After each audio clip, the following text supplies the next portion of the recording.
Ladies and gentlemen, to avoid any disturbance to our forum discussion today, I would like to remind everyone, please put your phone in silent mode. Your cooperation is much appreciated. Thank you. Assalamualaikum and a very good morning to everyone. Welcome to our forum discussion. My name is Nur Iza binti Muhammad Reza and I will be serving as moderator for today. Before we begin a deeper discussion with our panel, let me brief you about our topic for today. Children and gadgets, should or shouldn't not. Since pandemic COVID-19 have hit us, information technology has become an important tool to everyone. In today's generation, people from various ages use technology as a tool of communication, and using gadgets has become a trend. We use gadgets to communicate, learning, entertainment, and many more. Despite this fact, learning gadgets demonstrate both a positive and negative impact. It depends on how the individual makes use of it. As parents or caregiver to the child, we need to limit the child gadgets usage because it gives both advantages and disadvantages to them. Now, allow me to introduce our panelists for today. The first panelist is Mr. Ashikin Shafiqah binti Saipul. Alright. Next, Mr. Muhammad Zarid bin Muhammad Yusuf. The next panelist is Miss Sharfa binti Cik Hashim. And last but not least is Miss Azrin Izzati binti Ghazali. Alright, everyone. Miss Siki, at the beginning to start our forum for today, do you have anything to share to us about today's topic? Yes, sure.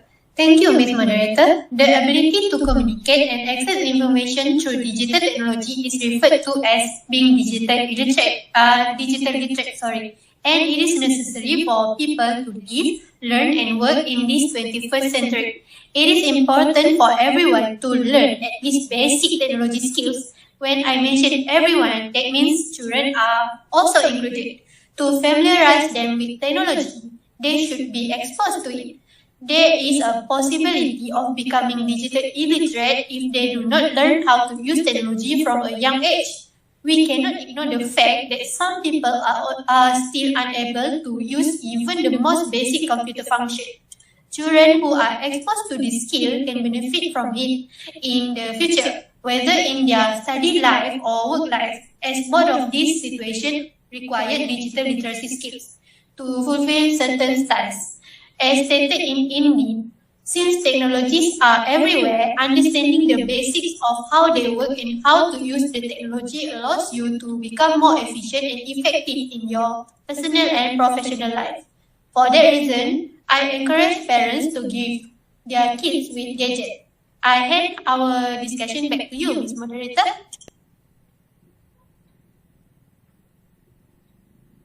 Sorry, Miss, I think you forgot to on your mic. Thank you for reminding me, Miss Ikin. Thank you, Miss Ikin, for the great initial to our forum discussion for today. From your explanation, you are more likely to see the advantages of gadgets to children. Now, let's move on to the next panelist. Miss Sharfa, what are your thoughts about today's topic? Thank you, Ms. Moderator, for giving me this opportunity. My thoughts regarding this topic. Children today play with technology from a very young age. It no longer comes as a surprise, as Ms. Shikin had mentioned earlier. The term gadgets refers to a variety of electronic devices, including tablets, handheld games, and more. There are several advantages to using electronic device for your child assignment, online classes, and other things. But letting it go too far could have adverse effects of its own. Here, let me share some disadvantages due to Ms. Shikin's claim that digital literacy is an important skill. It is not deniable regarding Ms. Shikin pointed out just now. However, young children who use technology may lose their curiosity and stop themselves from learning. Basic skills like eating, speaking, walking, and playing with a ball are all include the learning process.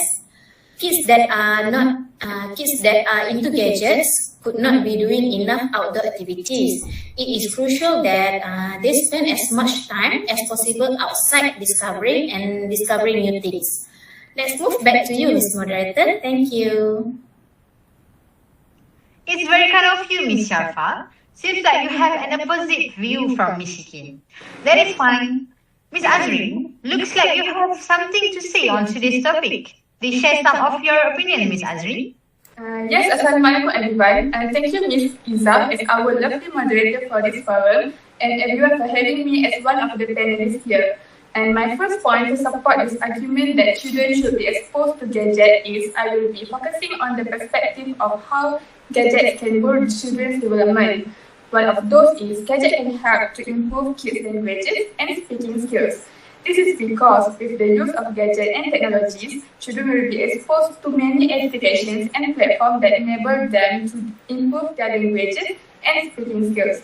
How? It is by imitating. Don't you guys realize that kids love and always try to imitate what they hear? And according to a study, children frequently learn by imitating the speech they hear, such as through people's conversation, through cartoons that they watch like Pippin, Paw Patrol, any education YouTube channels, and many, many more. And as a result, their languages will also improve as kids become more exposed to the variety of new words that they heard. Furthermore, children actually don't just copy what they hear, they also will experiment with when to use the words.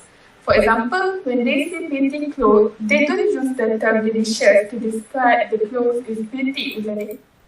Now that we are aware that children learn through imitation, we should take the advantage of the opportunity to expose them more to the educational media that are a lot in learning application, YouTube in the gadget that will help them to develop their language abilities. And that concludes my first point. I will pass back to Ms. Moderator.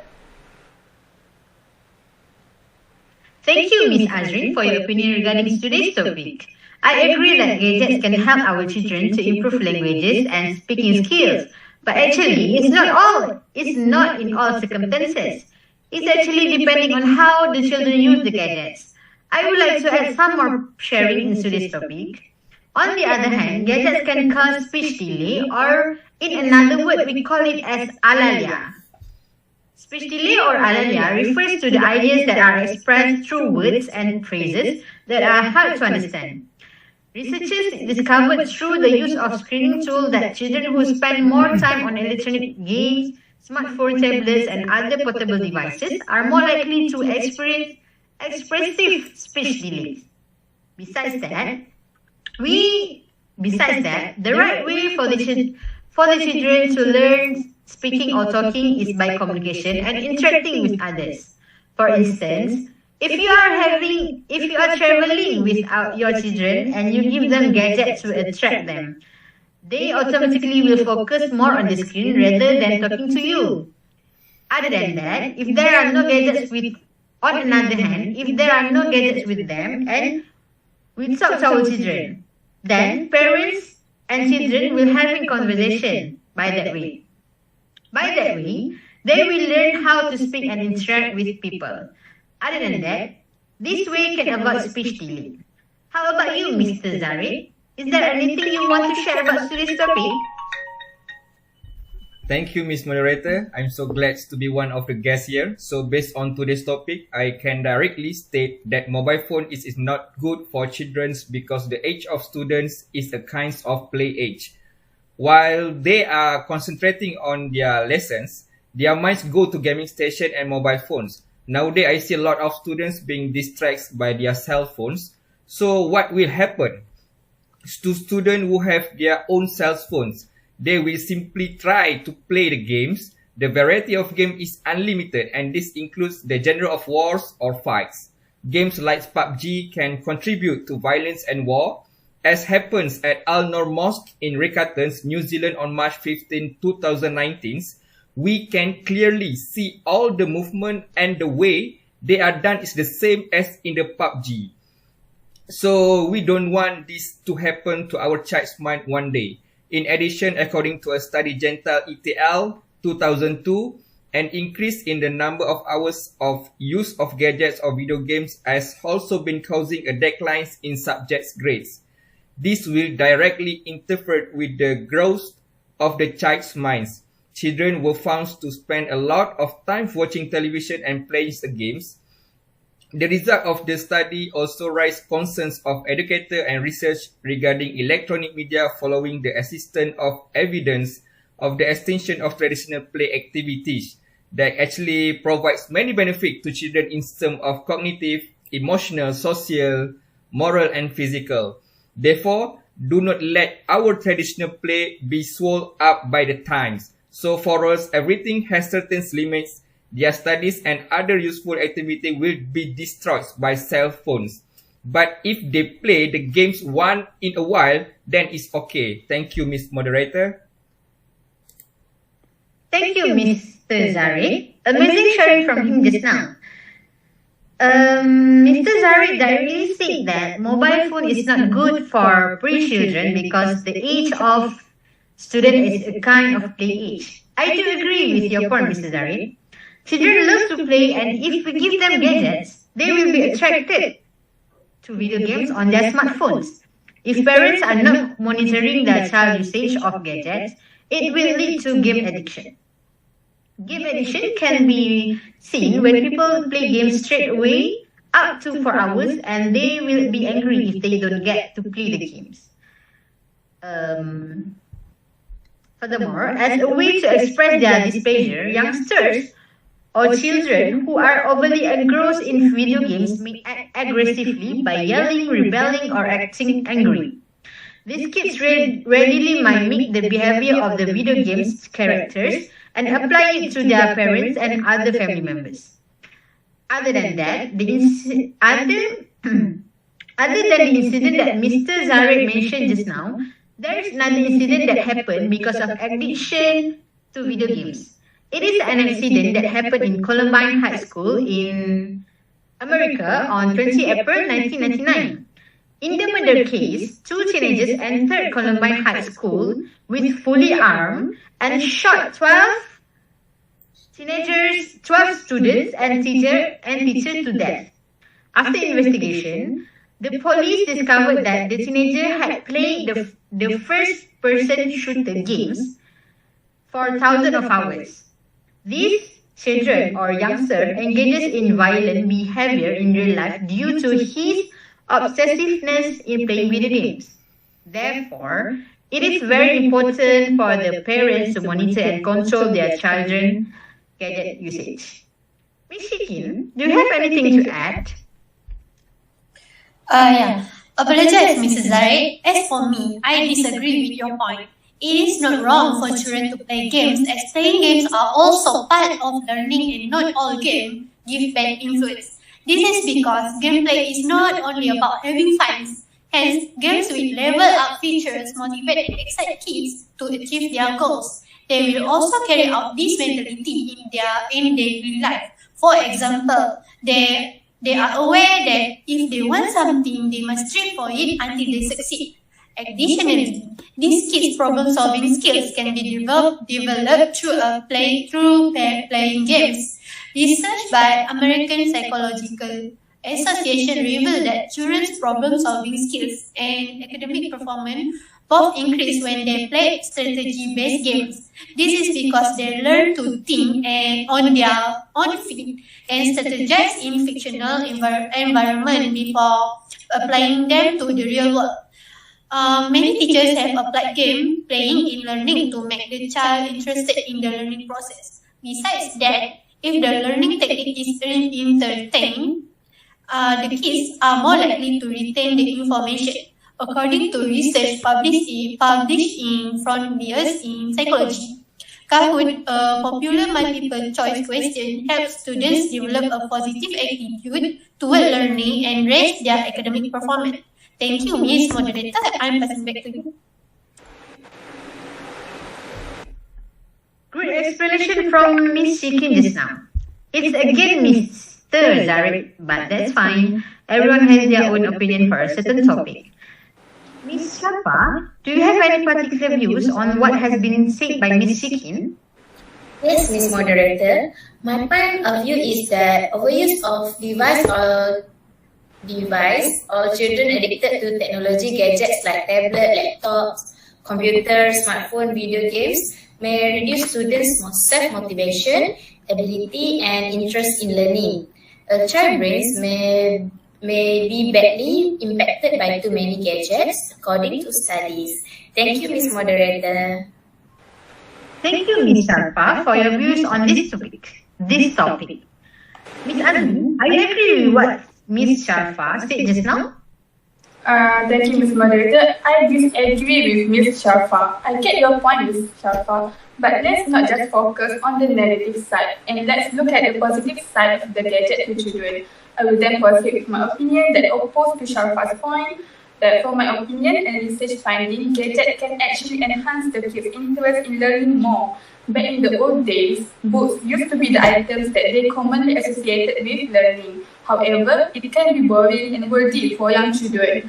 They lost interest in learning and discovering new things just through the books.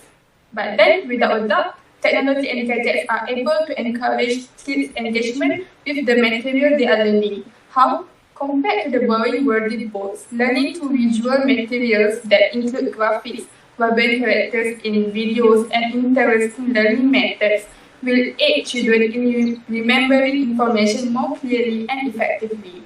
And according to one study, visual learners will aid in the development of visual thinking, in which learners develop by associating ideas, words, and concepts with visual and images in order to better understand and retain the knowledge. Thank you, Ms. Moderator. Thank you, Ms. Azrin. It was a very good explanation from you. Mr. Zari, would you support Ms. Zari? Mr. Zari, will you support Ms. Azrin's point of view just now? I don't think so, Miss Moderator. Thank you, Miss. And I will proceed to the next arguments. To answer your question, Miss Moderator, I have a different views from Miss Azrin's. This is why I am not in favor of the topic at this time. The next effect, if they will involve in undesirable things, in today's world, cell phones can change students' habits through mobile phones. You can find a lot of bad things. Most of students are addicted to porn video and some other porn activity sites. Based on a study from Malaysia itself, the Malaysians Against Pornography MAP 2018 reveals shocking data when about 80% of children between the age of 10 and 17 had intentionally viewed pornography. So this is a very effects that we disagree with this topic. If they are left without close observations, I believe that I fear most will happen. We see the 21st century sexual activity and violence acts are considerably growing day by day. This is why we can see a lot of students with cigarettes and drugs. According to one expert, if they are already involved in such things, we cannot possibly change them unless we change them from a young age. Because those who will replace the leaders in the next generations while driving the country to the world stage full of challenges ahead. Let the proverbs go, letting the bamboo bend from the shoots. Thank you, Miss Moderator. Great one, Mr. Zari. Children and photography is forbidden and unacceptable. At their age, they need to learn another important things rather than involving in photography. Ms. Ashiki, do you have any other opinion? Mr. Zari, I understand what you are saying, and the problem can be solved. In my opinion, kids can have their own gadgets, and parents may monitor and restrict their kids' online activities and browsing history to prevent the problem that Mr. Zari is concerned about. The first step in making this successful is that parents need to play their role. Parents must first view the content of any programs, games, or application before allowing children to access it. Parents can use parental control to assist in keeping an eye on what their children are viewing on their screens after determining which content is appropriate and which one is not. In order to prevent children from being exposed to any content or games that will influence them with a bad attitude, parental controls can be used to block or filter unwanted content and set game limitation. Additionally, Some parental controls allow parents to view their children's online history and to accept or reject the file or media that are being downloaded, as stated by Pardy in Parents Newsletter. Using parental control app can help parents keep an eye on their kids' uses of gadgets because they can keep track of everything that the children access. Thank you, Mr. Shikin, for the informative suggestion to Mr. Zarid point of view just now. I do agree that parental control does help in monitoring children's safety.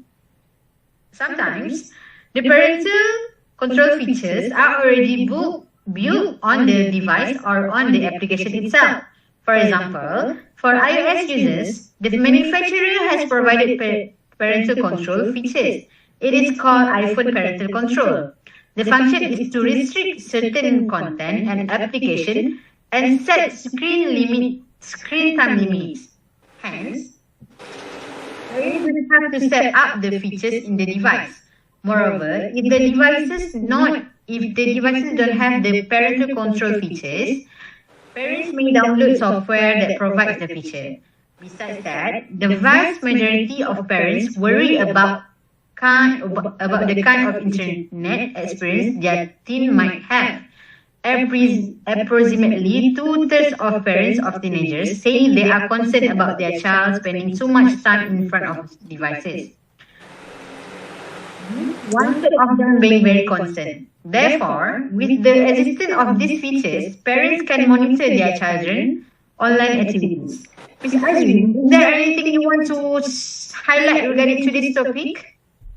Yes, Ms. Moderator. My last point that I would like to highlight to support my opinion on why kids should be exposed to gadget is, with gadget, it can widen the kid's imagination, which is indeed important for children's development. And why do I say imagination is important for child development? Because by having a good and wide imagination, it can sharpen their ways of thinking and enable the brain to keep on progressing ideas, which in return will develop other skills such as critical thinking skills and problem-solving skills.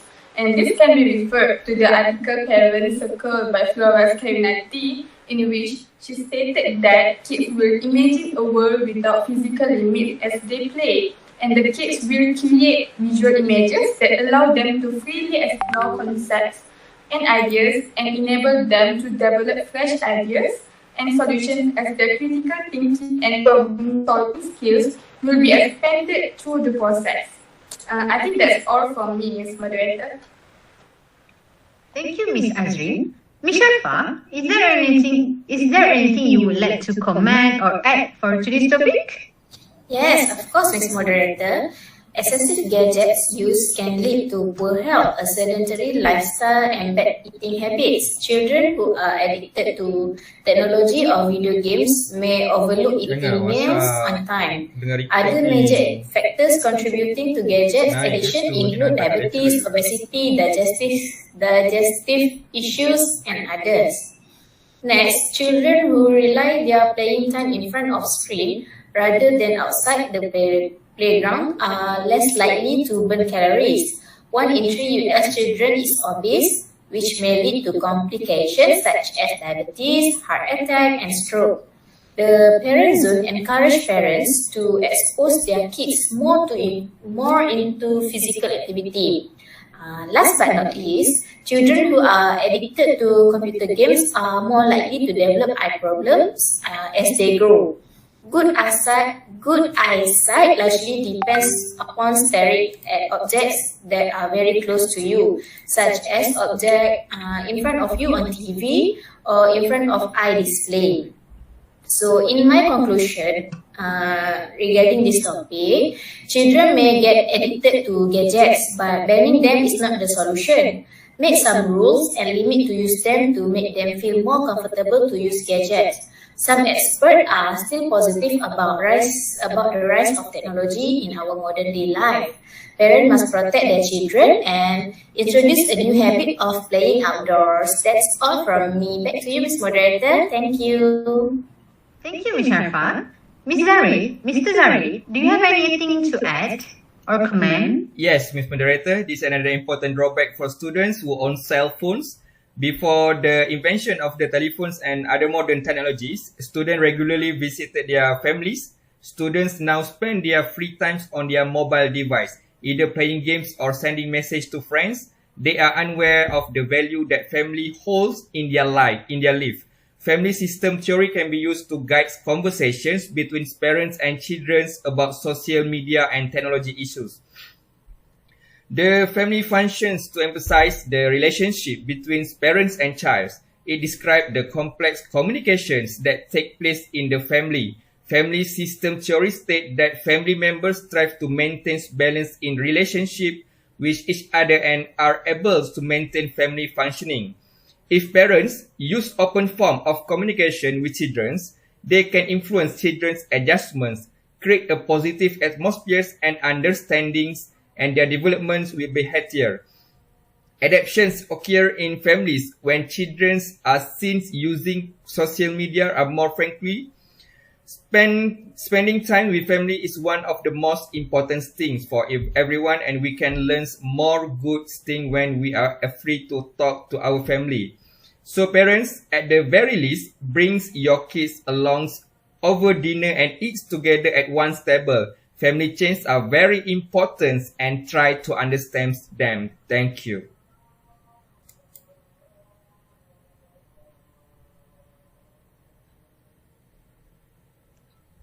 Thank you, Mr. Zarid. Before we end our discussion for today, I would like to open a session. For Q&A. Panelists, do you have any question to ask to each other? Yeah, Ms. Nazrin, as we both are on the same side, do you think the existence of technology can ensure the connection of parents and children are still good? Yes, of course, Ms. Shitin. Even with gadget doesn't mean that children will not communicate with their parents and family, and furthermore, the relationship may be strengthened more. And for parents, you can engage with your kids as they are watching television or play video games together with them. And as Shitin's explanation just now, and they can also use website quizzes like Kahoot to do activities together. Alright, thank you, Ms. Azrin.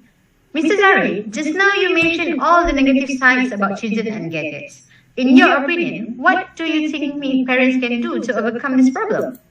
Yes, sure, Ms. Moderator. Actually, a few of Ms. Ashikin's points are relevant. I acknowledge that parents must take responsibility for their children's involvement in activity by keeping an eye on them. For example, regularly checks their screenplay times and browsing history. By doing this, parents will at least be aware of what is one of their children's screens and how long they have been using their device. Alright. Thank you everyone for the amazing sharing for today. Great explanation from all the panelists. All opinions and facts from all panels are interesting, informative, and related to our topic for today. Overall, gadgets have their advantages and disadvantages. In everything that we do, we need to have limitation on it. Same goes for gadgets and children. Well done and congratulations to everyone.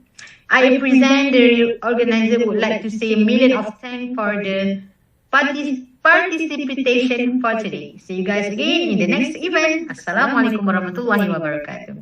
Waalaikumsalam warahmatullahi wabarakatuh, Ms. Moderator, and thank you very much to all of you.